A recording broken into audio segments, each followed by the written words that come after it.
வணக்கம் தமிழ். வணக்கம் அண்ணா. எப்படி சட்டமன்றத்தெல்லாம் பார்த்தீங்களா? சட்டமன்ற கூட்டத்தொடர்லாம் என்ன நடந்துச்சுன்னா நேற்று சட்டமன்றத்தில்? அதுக்கு தான் சொல்கிறது, பேப்பர் படிக்கணும்னு. அப்போ தான் உங்களுக்கு எல்லாம் தெரியும். பேப்பர் படிக்கணுமா? ஏன்னா டிவி வந்துருச்சு, இன்னும் இன்ஸ்டாகிராமு யூடியூப்னு எவ்வளோ வந்துருச்சு, ஃபோனில் பார்த்தா கூட தெரியும். இன்னும் பேப்பர் படிக்கணும்னு சொல்லிட்டு இருக்கீங்க. அது என்ன பண்ணுற, ஸ்கிரிப்டில் அதாங்க இருக்குது. நீங்கள் எழுதி கொடுத்தோம், அது எழுதி கொடுத்தான், சரி அதெல்லாம் நான் சொல்லி ஆகணும். அதனால் நீங்கள் பேப்பர் படிங்க, எதுக்கும் பேப்பர் படிங்க. ஏன்னா நம்ம முதலமைச்சரே சொல்லியிருக்காரு, அரசியல் தரணும்னா வந்து நீங்கள் பேப்பர் படிக்கணும்னு. இவ்வளோ சொல்கிற முதலமைச்சர் பேப்பர் படித்தாரா? அதான் அது அந்த கேள்வி யாரும் கேட்காம விட்டாங்க சட்டம். ஏன்னா வந்து விவசாயிகள்லாம் போராடிட்டு இருக்காங்க. எல்லா கட்சிகளுமே அனைத்து கட்சி கூட்டத்தை கூட்டணும்னு சொல்கிறாங்க. ஆனாலும் முதலமைச்சர் அதை பற்றி கண்டுக்கலையே. பேப்பர் படித்தாதான் அரசியல் தெரியும்னு சொல்கிற முதலமைச்சர் முதல்ல பேப்பர் படித்தாரா? அதான் சட்டமன்றத்தில் பல கேள்விகள் கேட்டாங்க.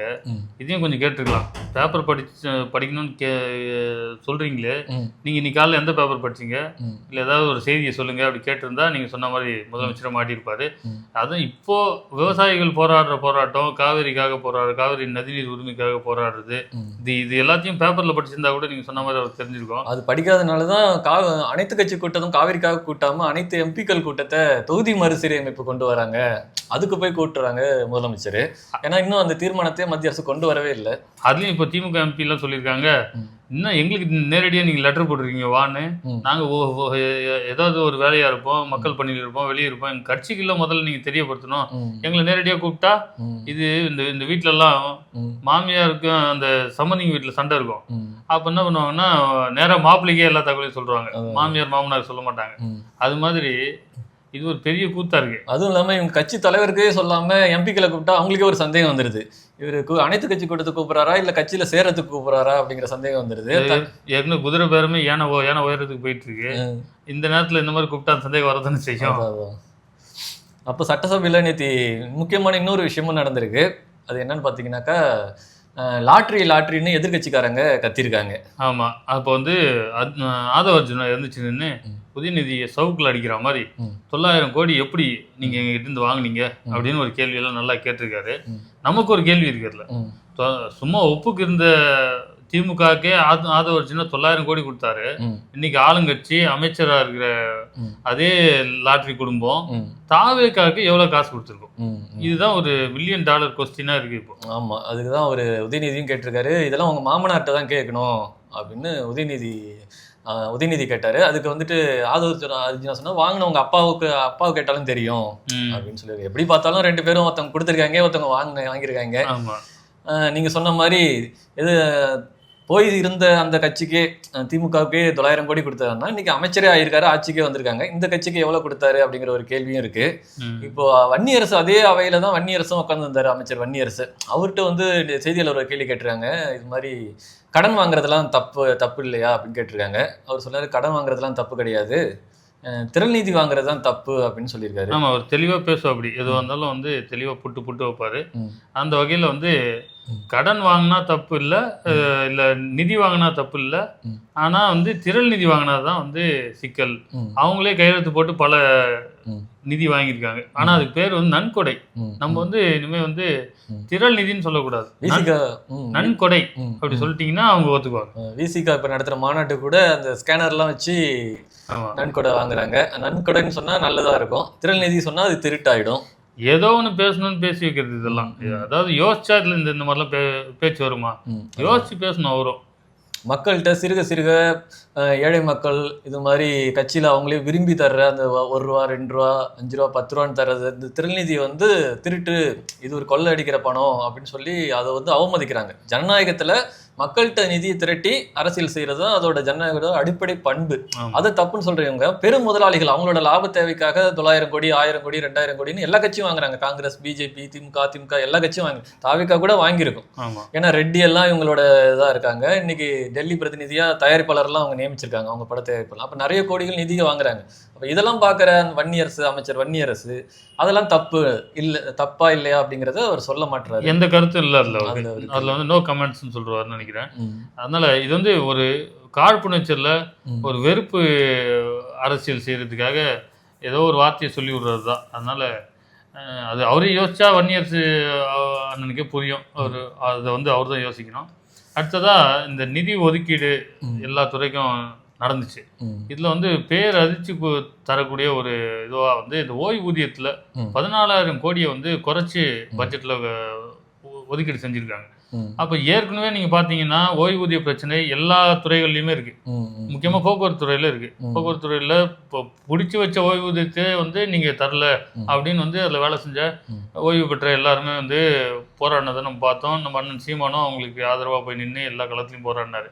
அது மாதிரி இப்போ வந்து ஓய்வூதிய பலன்கள், ஓய்வூதியம் இது எல்லாத்துலயும் வந்து கை வைக்கிற மாதிரி 14,000 கோடி ரூபாயை வந்து அதுல வந்து குறைவாக ஒதுக்கியிருக்கு. போன முறை இடைக்கால பட்ஜெட்டில் ஒதுக்கினதை விட இப்போ வந்து குறைவாக வந்து ஒதுக்கியிருக்கு.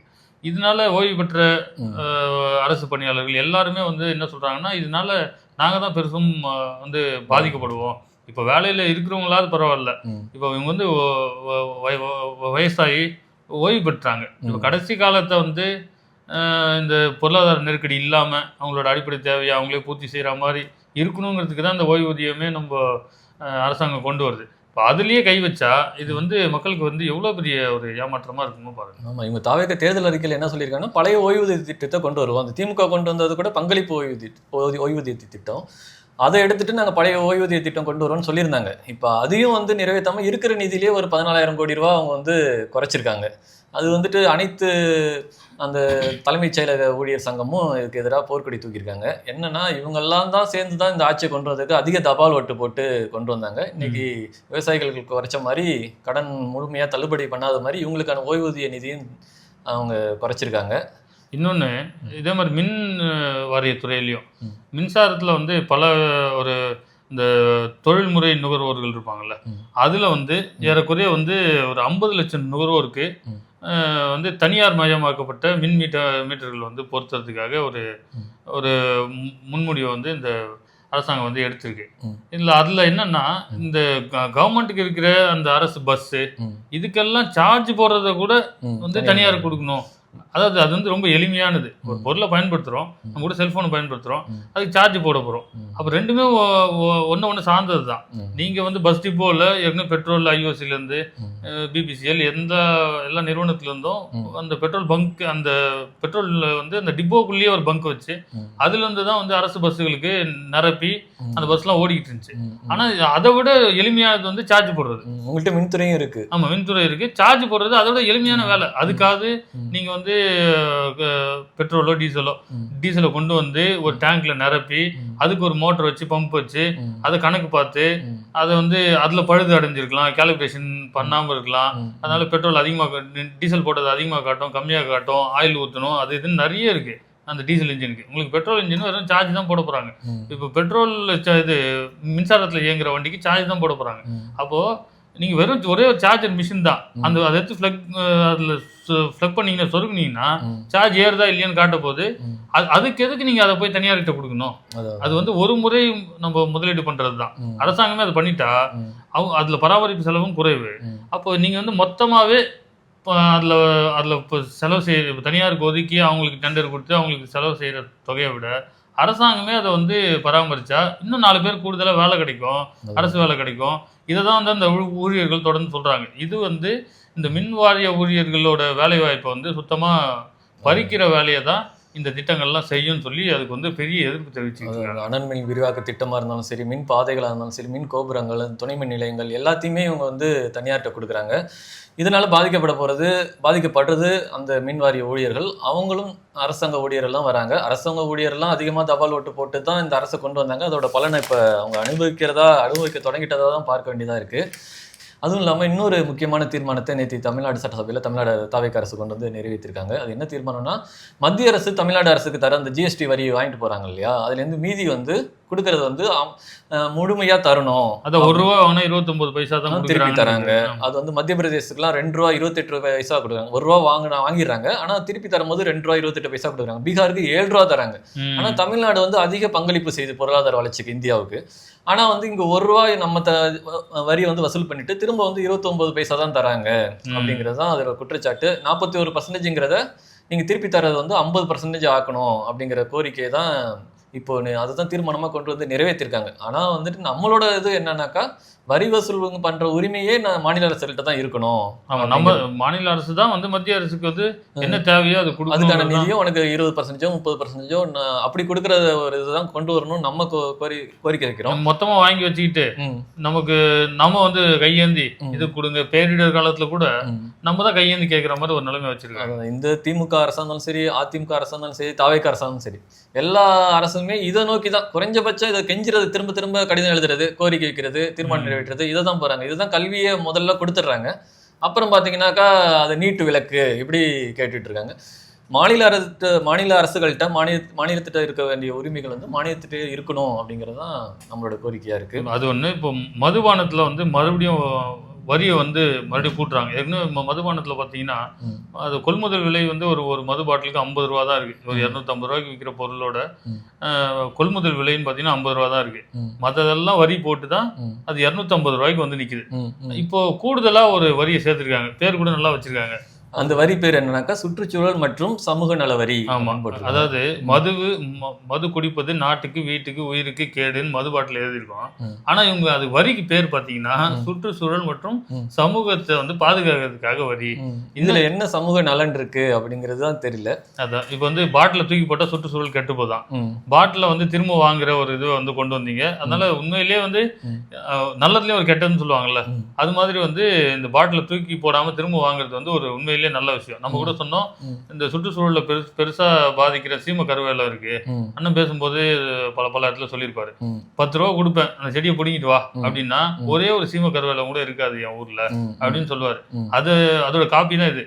இப்ப 10 ரூபா கொடுக்குறேன்னு சொன்ன உடனே இப்ப எல்லாருமே வந்து அந்த பாட்டில் எடுத்துட்டு போயிட்டு மறுபடியும் கொடுத்துறாங்க. அது மறுசுழற்சிக்கு போது வீணா ரோட்ல போட்டு உடஞ்சு கால்நடைகள் பாதிக்கிறதோ மக்கள் பாதிக்கிறதோ இதெல்லாம் தடுக்கப்படுது.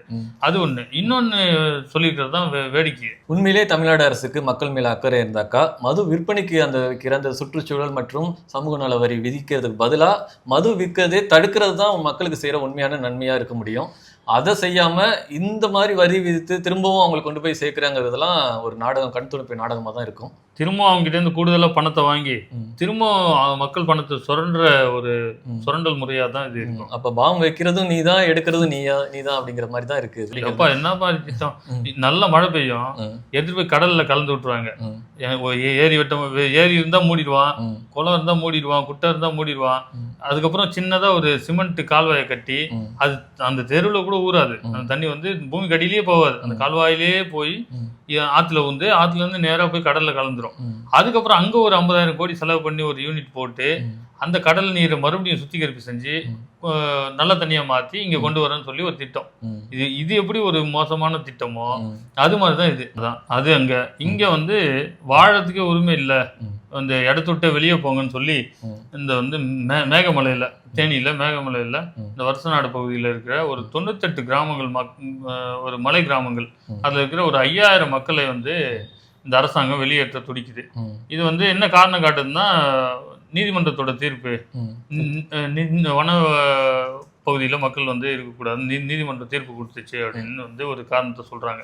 இது மாதிரி நீதிமன்றங்கள் பல தீர்ப்பு கொடுத்துருக்கு. ஆமா, வீடு இடிக்கிறதுனால எதா இருந்தாலும் இவங்க நீதிமன்றத்தை காரணம் காட்டினா மக்கள் எதிர்த்தா நாங்க காரணம் இல்லைன்னு சொல்லிட முடியும்னு ஈஸியா நினைக்கிறாங்க. ஆமா, இது வந்து வீடு இடிக்கிறது, மக்களை வெளியேற்றத்துக்கு இவ்வளவு ஆர்வமா நீங்க நீதிமன்றத்தை முன்னாடி நிறுத்தி இந்த வேலையை செய்றீங்க.